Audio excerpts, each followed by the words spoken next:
योग का इतिहास। योग की सभी बातों का वेद और पुराणों में उल्लेख मिलता है। वेद को संसार की प्रथम पुस्तक माना जाता है, जिसका उत्पत्ति काल लगभग 10,000 वर्ष पूर्व का माना जाता है। पुरातत्ववेताओं अनुसार योग की उत्पत्ति 5000 ईपू में हुई। गुरु शिष्य परंपरा के द्वारा योग का ज्ञान परंपरागत तौर पर एक पीढ़ी से दूसरी पीढ़ी को मिलता रहा। भारतीय योग जानकारों के अनुसार योग की उत्पत्ति भारत में लगभग 5000 वर्ष से भी अधिक समय पहले हुई थी।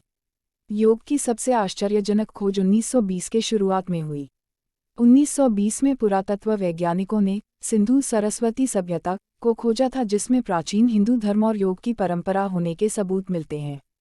सिंधु घाटी सभ्यता को 3300-1700 BCE पुराना माना जाता है। योग क्या है और ये कब आया? योग संस्कृत योग एक आध्यात्मिक प्रक्रिया है जिसमें शरीर, मन और आत्मा को एक साथ लाना योग का काम होता है।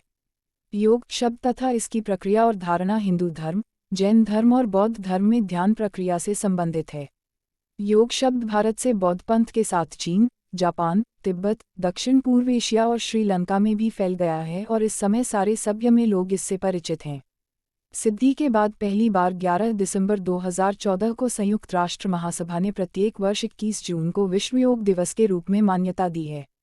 हिंदू धर्म, जैन धर्म और बौद्ध धर्म में योग के अनेक संप्रदाय हैं, योग के विभिन्न लक्ष्य हैं तथा योग के अलग अलग व्यवहार हैं।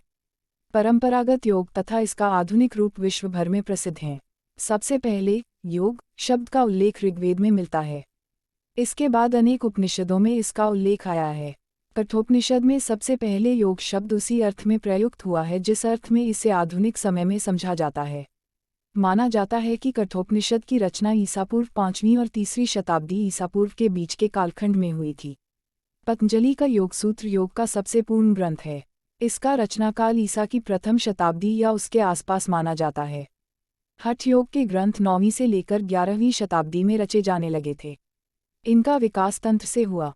पश्चिमी जगत में योग को हठयोग के आधुनिक रूप में लिया जाता है, जिसमें शारीरिक फिटनेस, तनाव शैथिल्य तथा विश्रांति रिलैक्सेशन की तकनीकों की प्रधानता है। ये तकनीकें मुख्यतः आसनों पर आधारित हैं, जबकि परंपरागत योग का केंद्र बिंदु ध्यान है और वह सांसारिक लगावों से छुटकारा दिलाने का प्रयास करता है। पश्चिमी जगत में आधुनिक योग का प्रचार प्रसार भारत से उन देशों में गए गुरुओं ने किया जो